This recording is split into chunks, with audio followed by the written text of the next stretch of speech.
Dès le matin, Eva a mal au dos, comme tous les jours. Eva conduit des camions pour une grande entreprise de commerce de détail. Elle aime son travail et sa famille dépend de son salaire. Au travail, elle passe le plus clair de son temps assise. Et quand elle n'est pas assise, son dos est mis à rude épreuve, au moment de charger ou de décharger la marchandise. À plusieurs reprises, son dos la faisait tellement souffrir qu'elle a été contrainte de se mettre en arrêt maladie. Ses performances s'en ressentent de plus en plus. Quand son patron le lui fait remarquer, elle décide de lui parler de ses problèmes de dos. Il lui recommande de s'inscrire à l'AI.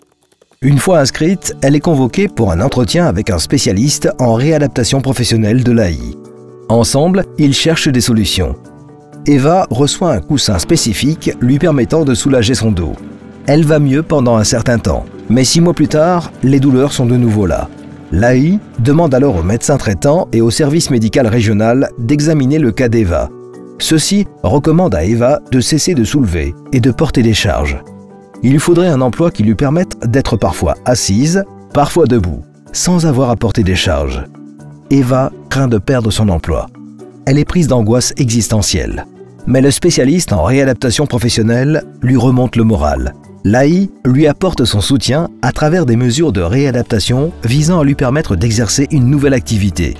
Il se trouve justement qu'une place vient de se libérer au service clientèle.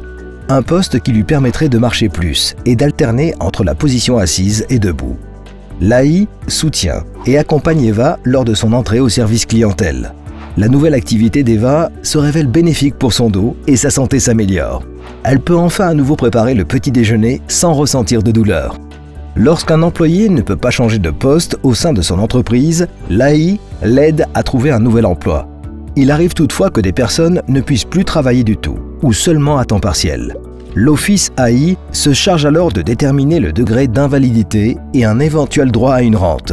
Dans tous les cas, l'AI travaille en étroite collaboration avec tous les acteurs et services impliqués, afin de trouver une solution optimale. L'AI contribue ainsi à l'équilibre social au sein de la société.